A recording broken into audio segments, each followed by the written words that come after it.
Hello friend, how are you? I hope you are fine. And today our topic is history GS MCQs. Now let's go towards our topic. So first question, now starting to discussing.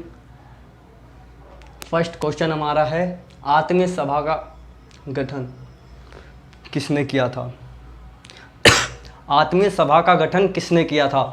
आत्मीय सभा का गठन, ये 4 option है आपके पास। Option number A Ishwar Chandra Vidyasagar, option number B Raja Ram Mohan Roy, option number C Keshab Chandra Sen, या option D Debendra Nath Tagore.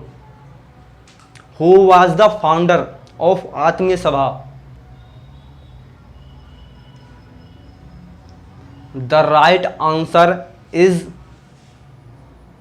राजा राम मोहन राय। राजा राम मोहन राय ने आत्मीय सभा का गठन किया था। The Raja Ram Mohan Roy was founder of Atmiya Sabha. Question number second, ब्रह्म समाज की स्थापना कब हुई? When Brahma Samaj was established? When Brahma Samaj was established?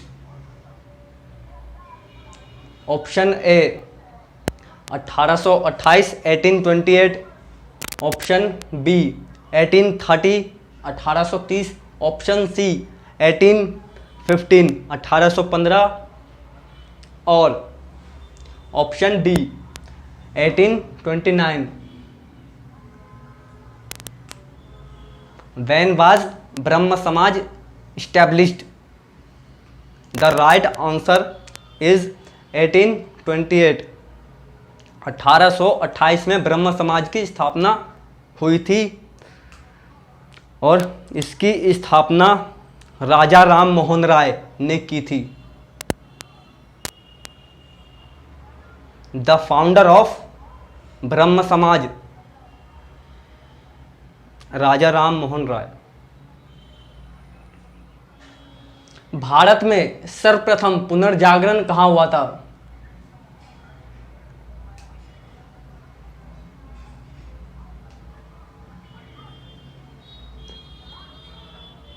पुनर्जागरण कहाँ हुआ था?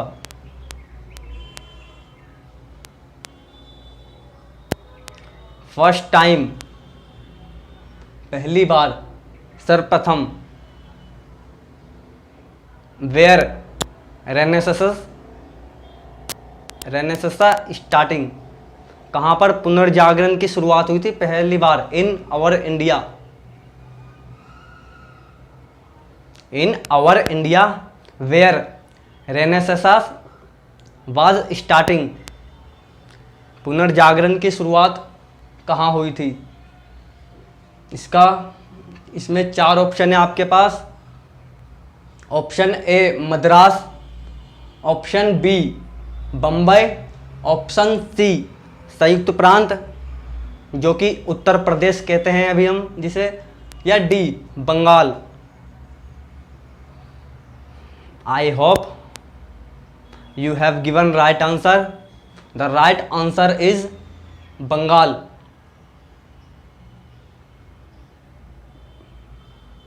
बंगाल में पहली बार पुनर्जागरण हुआ था।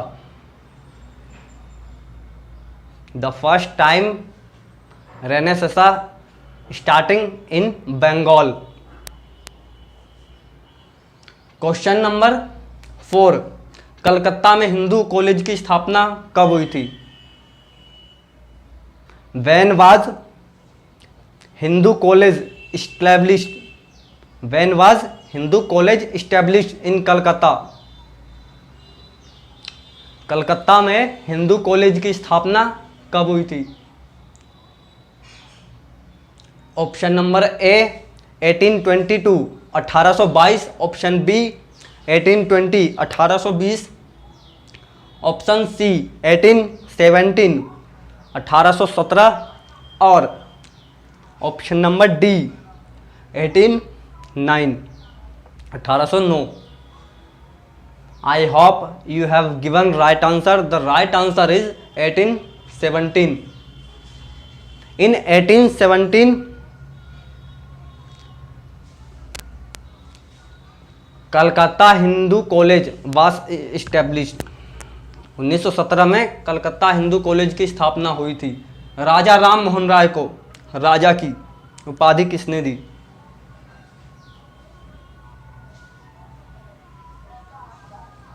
राजा राम मोहन राय को राजा की उपाधि किसने दी? हु हैव गिवन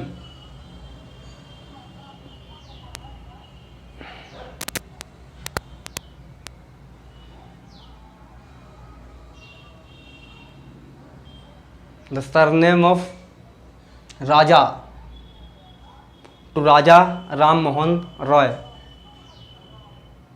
जो राजा राम मोहन राय को राजा की उपाधि दी थी, किसने दी थी?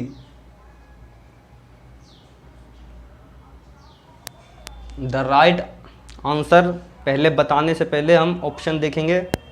ऑप्शन ए अकबर द्वितीय, ऑप्शन बी शाह आलम द्वितीय, ऑप्शन सी बहादुर शाह, या इनमें से कोई नहीं।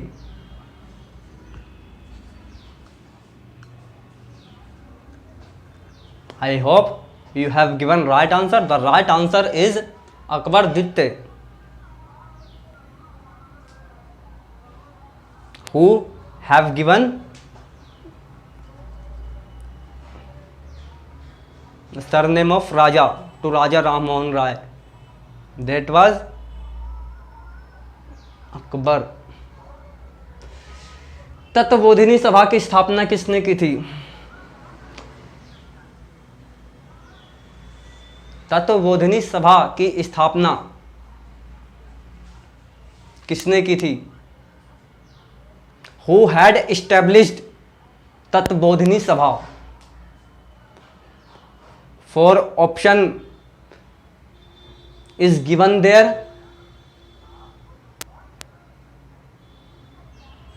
राजा Ram Mohan Roy A, B Ishwar Chandra Vidyasagar, C Keshab Chandra Sen, या डी देवेंद्र नाथ टैगोर?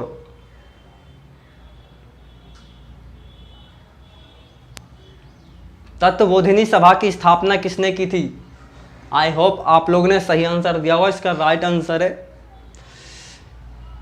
देवेंद्र नाथ टैगोर, जिन्होंने तत्वबोधिनी सभा की स्थापना की थी। यंग बंगाल आंदोलन की शुरुआत किसने की थी? Who had starting the young Bengal movement? Young Bengal आंदोलन की शुरुआत किसने की थी? चार ऑप्शन है आपके पास। Henry Vivian Derozio, B Annie Besant, C Bal Gangadhar Tilak, या डी रविंद्रनाथ टैगोर? यंग बंगाल आंदोलन थोड़ा मैं बता देता हूं। यंग बंगाल आंदोलन ये एक इतना आधुनिक आंदोलन था कि इन्होंने सारी धर्म परंपराएं जो भी हिंदू रीति रिवाज में, मतलब अपने आप को आधुनिक साबित करने के लिए इन्होंने बिल्कुल एक एक करके बड़े ही खुलेआम तौर पर जो भी हिंदू रीति रिवाज है उनका खंडन किया। और वो दिखाने के लिए इन्होंने खुलेआम मदिरापान, दारू वारू पीना और भैंसे की मीट खाने लग गए लोग, गौमांस।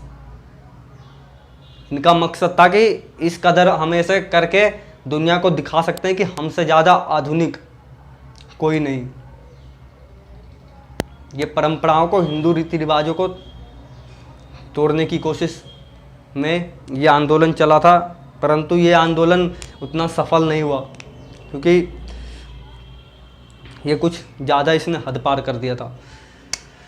तो right answer, I hope you have given right answer. The right answer is Henry Vivian Derozio आप समझ ही गए, विदेशी आदमी था ये कोई, तो ऐसी हरकत कर ही सकता है। क्वेश्चन 8, जूरी एक्ट कब पारित हुआ था? जूरी एक्ट, अब इसके बारे में भी थोड़ा मैं बता देता हूं। जूरी एक्ट क्या था दोस्तों? पहले ऐसा होता था कि किसी भी, चाहे वो यूरोपीय हो, ईसाई, मुस्लिम, हिंदू, कोई भी हो, उनका मुकदमा कोई भी लड़ सकता था या उनकी सुनवाई कोई भी कर सकता था। लेकिन जो जूरी एक्ट था उसके अंतर्गत इन्होंने ऐसा नियम लाया था, ये एक तरीके से नस्ल भेदी का मान लो जीता जागता उदाहरण आपको यहाँ पेश होगा कि जो ईसाई होंगे, चाहे वो भारत हो चाहे वो इंग्लैंड के हो, उनके मुकदमे की सुनवाई कोई भी भारतीय जज नहीं कर सकता, केवल यूरोपीय जज ही कर सकता है। चाहे वो भारत का ईसाई हो, केवल वो ईसाई धर्म मानने वाला हो, तो उसकी सुनवाई भारतीय जज नहीं कर सकता, केवल वो, उनकी सुनवाई ईसाई जज के द्वारा ही हो सकती है। ये एक नस्ल भेद का जीता जागता उदाहरण। तो ये कब पारित हुआ था? Option A 1829, option B 1856, option C 1826 या ऑप्शन डी 1835।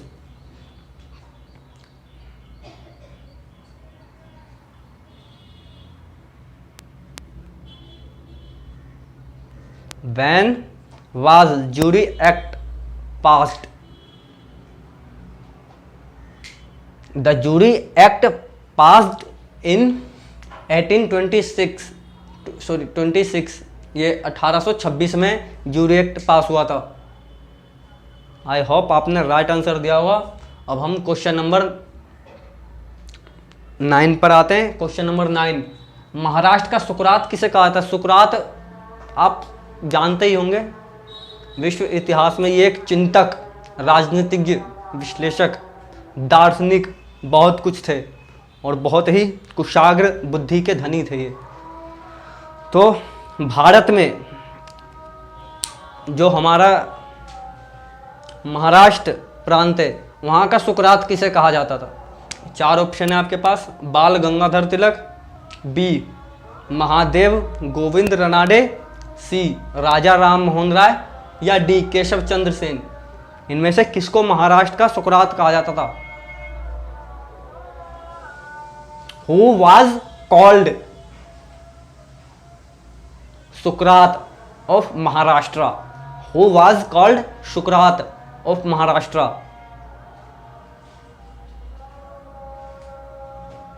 आई होप आपने राइट आंसर दिया होगा। Mahadev Govind Ranade was called Sukrat of Maharashtra. Mahadev Govind Ranade को महाराष्ट्र का सुकरात कहा जाता था। तो आपने राइट आंसर दिया होगा, उम्मीद है। क्वेश्चन नंबर 10, भारत भारतीयों के लिए है, यह कथन किसका है? India for Indian,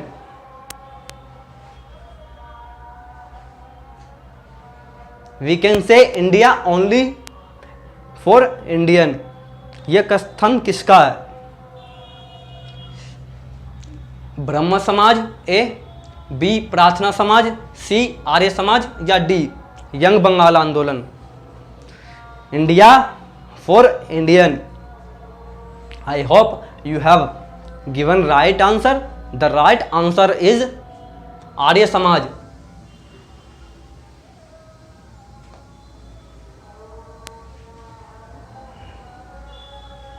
This statement is of Arya Samaj, India for Indian. Okay, I hope आपको अच्छा लगा होगा वीडियो। तो आज के लिए इतना ही। Thank you very much. Video को लाइक करें, शेयर करें, सब्सक्राइब करें। Thank you.